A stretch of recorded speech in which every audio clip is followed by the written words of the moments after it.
அனைத்து இந்திய அண்ணா திராவிட முன்னேற்ற கழகத்தினுடைய முக்கிய தலைவர்களில் ஒருவரும் மாநிலங்களவை உறுப்பினருமான திரு சி.வி. சண்முகம் அவர்கள் நேற்றைய தினம் பெண்களை இழிவுபடுத்தக்கூடிய முறையில் பேசியிருக்கிற பேச்சு என்பது வன்மையான கண்டனத்துக்குரியது. அரசு நலத்திட்டங்கள் ஏழை எளிய மக்களுக்கு தேவையான ஒன்று என்கிற முறையிலே தான் அதிமுக ஆட்சி காலத்திலும் பல நலத்திட்டங்கள் நிறைவேற்றப்பட்டிருக்கிறது. இப்போது திமுக ஆட்சி காலத்திலும் பல புதிய நலத்திட்டங்கள் என்பது நிறைவேற்றப்பட்டு கொண்டிருக்கிறது. அதனால் அந்த நலத்திட்டங்களில் வழங்கக்கூடிய பொருட்களோடு பெண்களை சமப்படுத்தி, அகிரிணை பொருட்களோடு பெண்களை சமப்படுத்தி இவங்களையும் இலவசமாக கொடுப்பாங்க என்ற முறையில் சொல்லியிருப்பது என்பது வன்மையான கண்டிக்கத்தக்கது. ஒரு ஆணாதிக்க சிந்தனையிலிருந்து பெண்களை ஒரு போகப் பொருளாக, அதை ஒரு பொருள் என்கிற முறையில் அவர் கருதக்கூடிய அந்த ஆணாதிக்க சிந்தனையுடைய வெளிப்பாடு தான் இத்தகைய முறையில் அவர் இந்த கருத்துக்களை தெரிவித்திருப்பது. அவர் பாராளுமன்ற உறுப்பினர் இப்படி பேசுவது என்பது எல்லோருமே கண்டிக்க வேண்டிய ஒரு விஷயம்.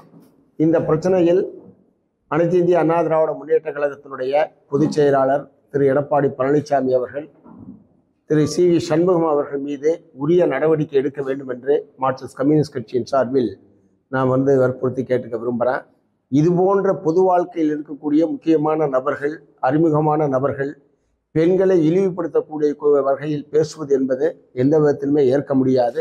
இது போன்ற பேச்சுக்களை தவிர்க்க வேண்டும் என்று நான் பொதுவாக வேண்டுகோள் என்பது விடுக்க விரும்புகிறேன். இரண்டாவது, திருப்பரங்குன்றம் மழை சம்பந்தமான தீர்ப்பு என்பது 2 நாட்களுக்கு முன்பாக வந்திருக்கிறது, அனைவருக்கு தெரியும். ஏற்கனவே 2 நீதிபதிகள் வழங்கிய தீர்ப்பு சம்பந்தமாகத்தான் 3வது நீதிபதியுடைய தீர்ப்புக்காக அந்த வழக்கு என்பது ஒப்படைக்கப்பட்டது. ஆனால் காலங்காலமாக சிக்கந்தர் மலையில் ஆடு கோழி பலி கொடுப்பது என்பது ஒரு காலங்காலமாக இருந்து வந்திருக்கிற ஒரு பழக்கம். அனைத்து கோயில்களிலும் அல்லது அனைத்து தர்காக்களிலும் ஒரே மாதிரியான வழிபாட்டு முறை என்பது இந்தியாவில் கிடையாது. ஒவ்வொரு கோயிலும் ஒவ்வொரு விதமான வழிபாட்டு முறை, ஒவ்வொரு தர்காவிலும் ஒவ்வொரு விதமான வழிபாட்டு முறை என்பதுதான் இந்தியாவில் இருக்கிறது.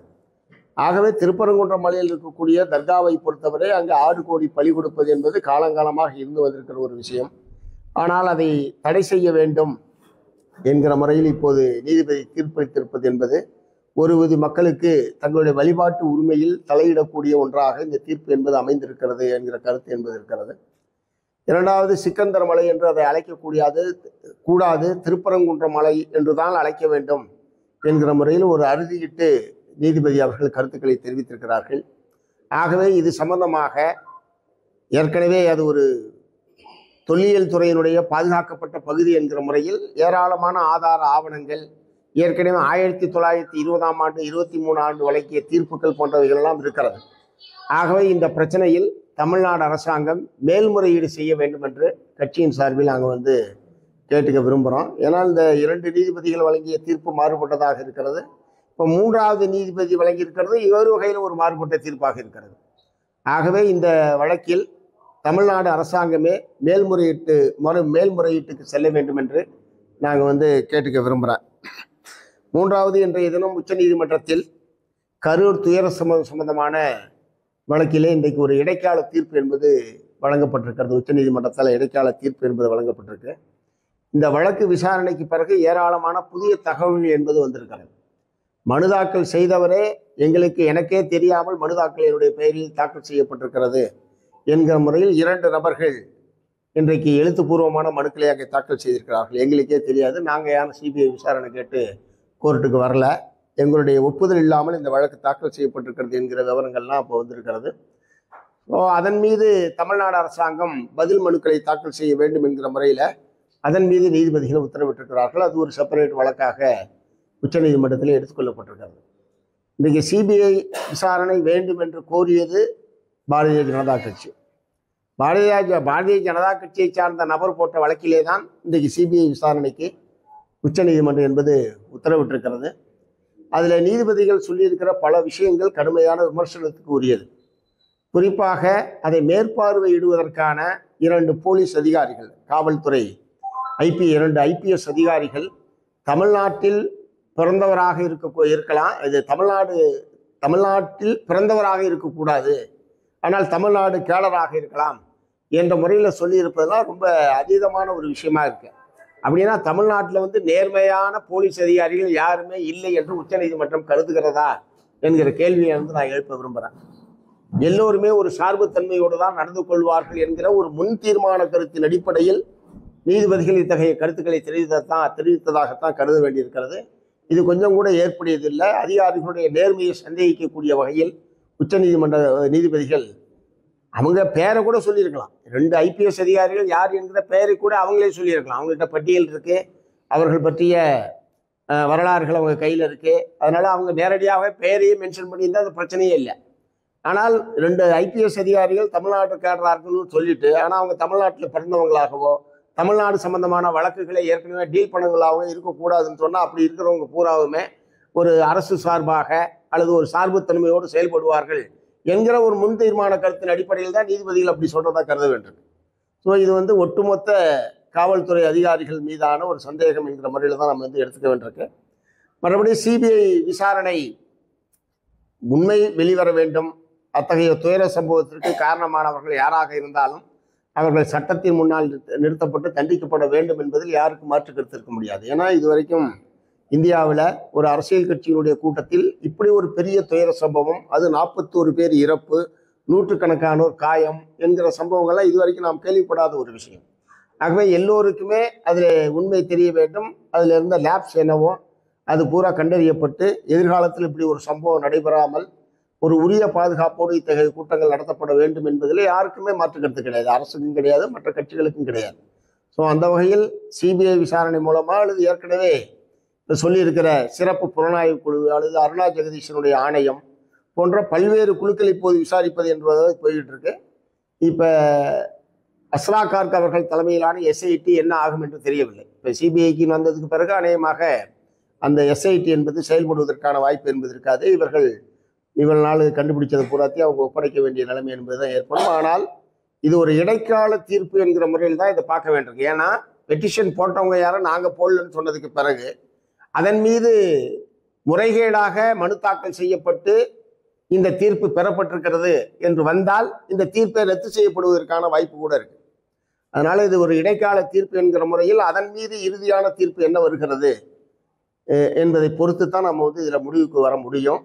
பட் எப்படி இருப்பினும் அந்த துயர சம்பவம் நடந்த அந்த குடும்பங்கள் ஒரு பெரிய குழந்தைகள், ஏன்னா 10-11 குழந்தைகள், 19 பெண்கள், ஒரு 11 ஆண்கள் என்கிற வகையில் ஒரு பெரிய இழப்பு என்பது ஏற்பட்டிருக்கிறது.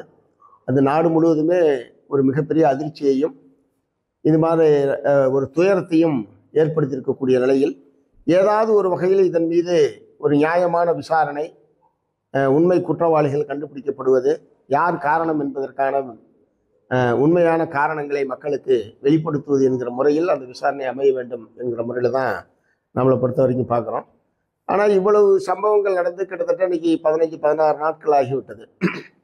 இதுவரைக்கும் அந்த சம்பவத்துக்கு அந்த பிரச்சார கூட்டத்தின் காரணமாகத்தான் இந்த சம்பவம் என்பது நடைபெறுகிறது.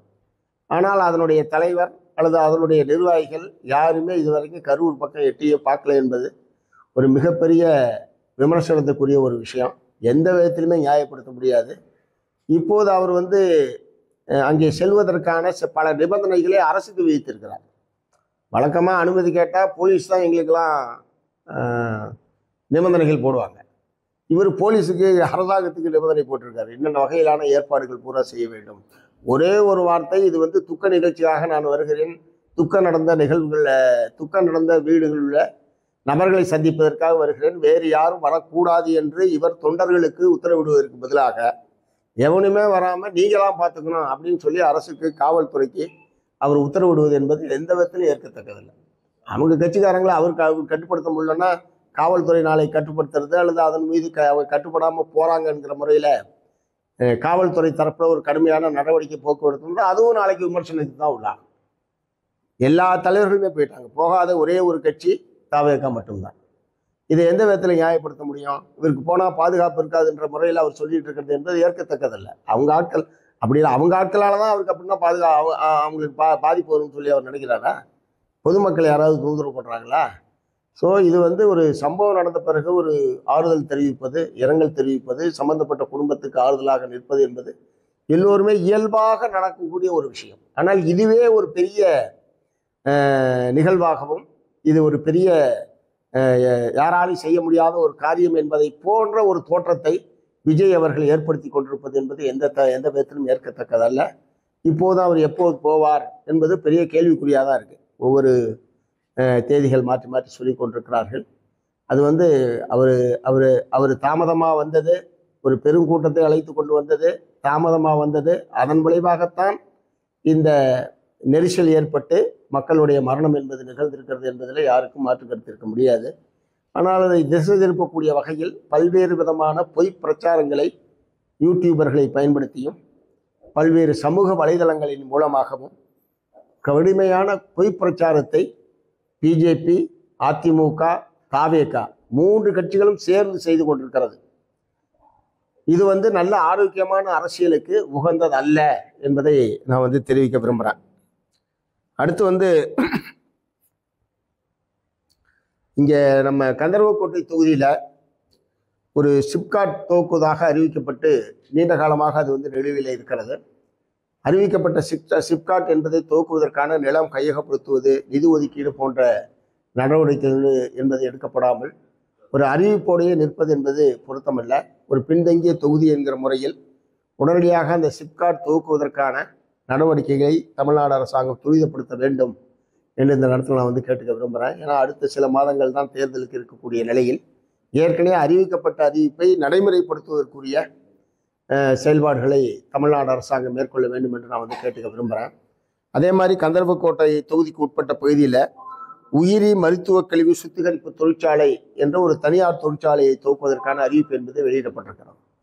இந்த உயிரி மருத்துவ கழிவு சுத்திகரிப்பு தொழிற்சாலை என்பது ஒரு கடுமையான சுற்றுச்சூழல் பாதிப்பை ஏற்படுத்தக்கூடிய ஆபத்து என்பது இருக்கிறது. அந்த பகுதி மக்கள் கடுமையான எதிர்ப்பை அதற்கு தெரிவித்துக் கொண்டிருக்கிறார்கள். ஆகவே அங்கே ஒரு தனியார் மருத்துவ கழிவு சுத்திகரிப்பு தொழிற்சாலை அமைப்பத அந்த முயற்சியை அரசு கைவிட வேண்டும். பொருத்தமான மக்களுக்கு பாதிப்பில்லாத வேறு இடங்களில் அமைப்பதற்கு அதுக்கான பொதுமக்களோடு கருத்துக்களை கேட்டு முடிவு செய்ய வேண்டும். தானடித்த மூப்பாக நாங்கள் அறிவித்தது என்கிற முறையில் அப்படி ஒரு பொதுமக்களுடைய விருப்பத்திற்கு விரோதமான முறையில் செய்வது என்பது கூடாது என்பதை கட்சியின் சார்பில் அவர் பொறுத்த விரும்புகிறார்.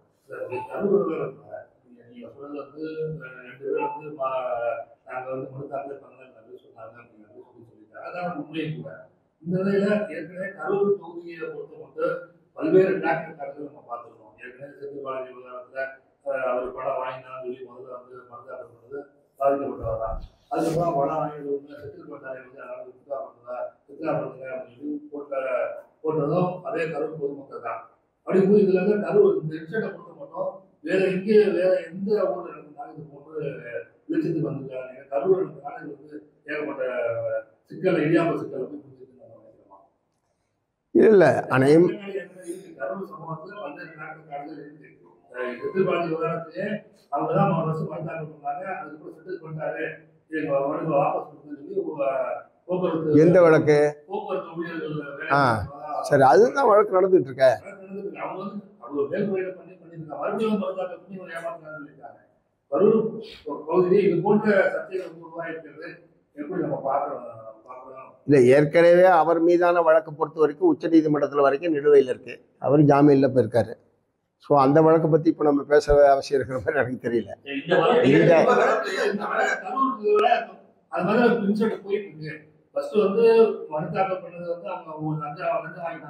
இல்லை இந்த சிபிஐ விசாரணைக்கு கேட்டு போட்டிருக்கிற வழக்கு பொறுத்த வரைக்கும் ஒருத்தர்கிட்ட அதிமுக சார்ந்தவர் கையெழுத்து வாங்கியிருக்காரு, இன்னொருத்தர்கிட்ட பிஜேபி சார்ந்தவங்க கையெழுத்து வாங்கியிருக்காங்க. இது 2 தான் வந்திருக்குது. இதுல திமுக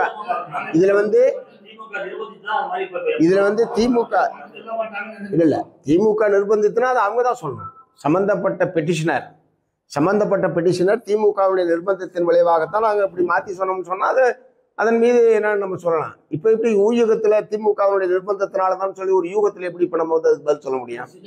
2வது அதிமுக இல்ல அதிமுகவுடைய முன்னாள் சம்பந்தப்பட்ட பெட்டிஷனர் சொல்றத நம்புறதா, நீங்க யூகத்துல சொல்றத நம்புறதா? சம்பந்தப்பட்ட பெட்டிஷனர் இன்னும் ஒரு முன்னாள் ஊராட்சி மன்ற தலைவர் அதிமுகவை சேர்ந்தவர், அதிமுக கூட சொல்ல ரெட்டலை கட்சியை சார்ந்தவர், இவர் தான் என்கிட்ட வந்து கையெழுத்து வாங்கினார்னு சொல்றாரு. சம்மந்தப்பட்ட பெட்டிஷனர் உயிரோடு இருக்காரு. நீங்க அவர்கிட்ட போய் கேளுங்க. நாளைக்கு மாத்தி சொன்னா யார்ட்ட மாத்தி சொன்னான்னு கேட்போம். அவ்வளவுதான்.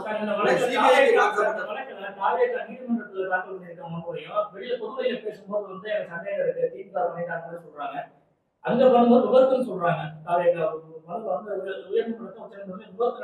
சொல்றாங்க. வெளியில சொல்லும்போது திமுக சதின்னு சொல்றாங்க. இது எப்படி பாக்குறது? இல்ல, இந்த சதின்ற பிரச்சாரம் சம்பவம் நடந்த இரவுலேருந்தே தொடர்ந்து அந்த பிரச்சாரத்தை தாவேகா தரப்பினர் சமூக வலைதளங்கள் மூலமாக அல்லது பேட்டிகள் மூலமாக சொல்லிட்டே இருந்தாங்க. அப்படி உண்மையிலே சதி நடந்திருந்தா அவங்க எழுப்ப வேண்டிய இடம் நீதிமன்றம் தான். ஆனால் நீதிமன்றத்தினுடைய எந்த ஒரு அஃபிடவிட்லையும் சதி என்று அவர்கள் குறிப்பிடவில்லை. ஆகவே அதிமுக அரசாங்கத்தின் மீது ஒரு பழி சுமத்த வேண்டும் என்கிற நோக்கத்தோடு செய்யப்பட்ட ஒரு அவதூறு பிரச்சாரம் என்பதுதான் சதி என்பதை பொறுத்தவரை. சதி உண்மையிலே நடந்திருந்தால் அதுக்கான ஆதார ஆவணங்களோடு அவங்க வந்து நீதிமன்றத்தில் தான் அதை வந்து சமர்ப்பிக்கணும், அல்லது காவல்துறையில் முறையாக கொடுத்தப்பட்ட புகாரில் சதி நடந்தது என்று குறிப்பிட்டிருக்கணும். அந்த மாதிரி எதுவுமே பண்ணல. ஒரு அவதூறு பிரச்சாரத்தை கிளப்ப வேண்டும், திமுக அரசாங்கத்தை கெட்ட பெயரை ஏற்படுத்த வேண்டும் என்கிற நோக்கத்தோடு செய்யப்பட்ட ஒரு அவதூறு பிரச்சாரம் அது. அந்த கட்சியோட சேர்ந்த ஆதவர்ஜனா வந்து பேசியிருக்காரு. இது வந்து நாங்க தமிழக வெற்றி கழகத்தை வந்து திமுக வந்து இந்த சம்பந்தமா முடக்க நினைத்தது அப்படின்னு சொல்லியிருக்காங்க. மேலும் வந்து பாஜக ஃபுல்லாவே இந்த சிபிஐக்கு வந்து மாற்றப்பட்டது ஆதரவு தெரிவிச்சிருக்காங்க. திமுக அவங்கதான் வந்து காரணம் அவங்களும் ஒரு போக்கத்தை உண்டு பண்ணாங்க. அது நம்ம மறக்க முடியாது. திமுக சார்ந்த சமூக வலைதளங்கள் வந்து விஜய் நாங்க சொல்றோம், திமுக சொல்லுது, நாங்களே சொல்றோமே. அவர் 7 மணி நேரம் தாமதமாக வந்தது. காலையிலிருந்து மக்கள் வெயில்ல தண்ணி இல்லாம சோறு இல்லாம அங்க இருந்தது. அந்த பெரும் கூட்டத்தில் அப்படி இருக்கிற போது இயல்பாகவே ஆக்சிஜன் குறைவு உட்பட ஏற்பட்டு நீர்ச்சத்து குறைவு ஏற்பட்டு அதனால்தான் மயக்கமடைந்தார்கள். இன்னும் திமுக சொல்றது, சிபிஎம் சொல்லுகிறது. அதே திமுக சொல்லுது என்று சொல்றீங்க.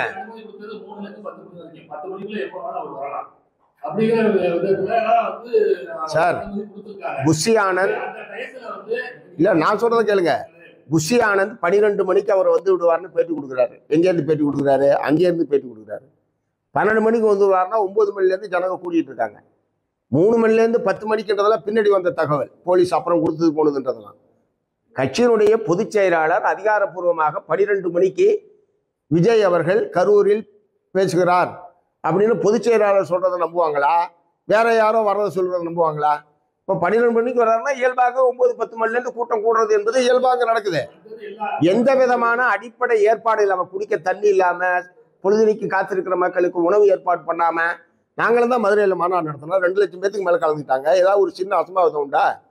அதுக்குரிய ஏற்பாடு செய்ய வேண்டியது யார் நிகழ்ச்சியை நடத்துகிறார்களோ அந்த கட்சியினுடைய கட்சி தரப்புலேருந்து செய்ய வேண்டிய விஷயம். இப்போ நாங்கள் நடத்துகிறோம்னா நாங்கள் தான் பொறுப்பு. போலீஸை நம்பி நாங்கள் மாநாடு நடத்துறது இல்லையா? போலீஸை இப்போ நீங்கள் குற்றம் சொல்லிட்டு இருக்கீங்க. நாங்கள் எந்த நிகழ்ச்சி நடத்தினாலும் நாங்கள் தான் அதுக்கு பொறுப்பு. எங்களுடைய தொண்டர்களை வச்சு தான் நாங்கள் ஒழுங்குபடுத்துகிறோம். அதுக்குரிய ஏற்பாடு பூரா நாங்கள் தான் பண்ணுறோம்.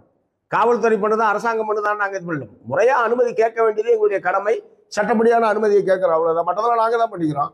அந்த மாதிரி அடிப்படையில் எந்த ஏற்பாடுமே பண்ணாமல் பொறுப்பற்ற முறையில் வந்து அந்த நிகழ்ச்சியை ஏற்பாடு பண்ணது அவங்க. அது எப்படி அவங்களுக்கு பொறுப்பே இல்லைன்னு யாராவது சொல்லுவாங்களா? யார் சொல்ல முடியும்?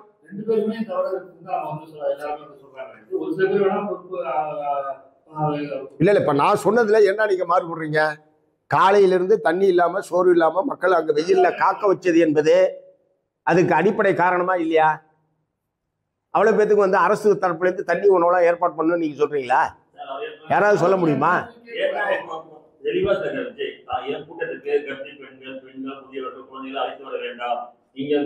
யாரு அழைச்சிட்டு வந்தது? அதாங்க நானும் கேட்கிறேன் சார். நானும் அதான் கேட்கிறேன். இவர் சொல்றத அவங்க கட்சிக்காரவங்க கேட்கலன்னா அதுக்கு யார் பொறுப்பு? ஏதோ அரசாங்கம் திட்டமிட்டு கற்பிணி பெண்களையும் குழந்தைகளையும் கூட்டு வந்ததா? என்ன அடிப்படையில் சொல்றீங்க?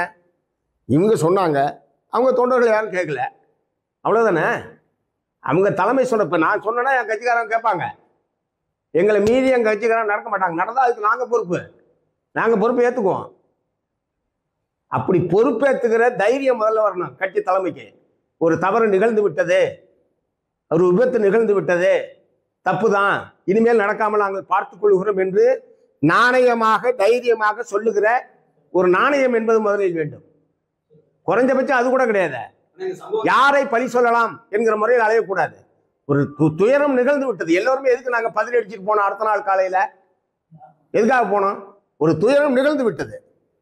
அந்த துயரத்தில் இருக்கிற மக்களுக்கு ஆதரவாக தமிழகம் இருக்கிறது என்கிற ஒரு ஆறுதல் மொழியை அவர்களுக்கு தெரிவிக்க வேண்டும். நீதி இருக்கிறவங்களை காப்பாற்றி ஆகணும். அதற்கு உரிய முறையில் அரசு நடவடிக்கை எடுக்கணும் என்ற முறையில் தானே எல்லாருமே அங்கே போனோம்.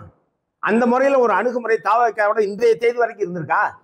ஆதரவு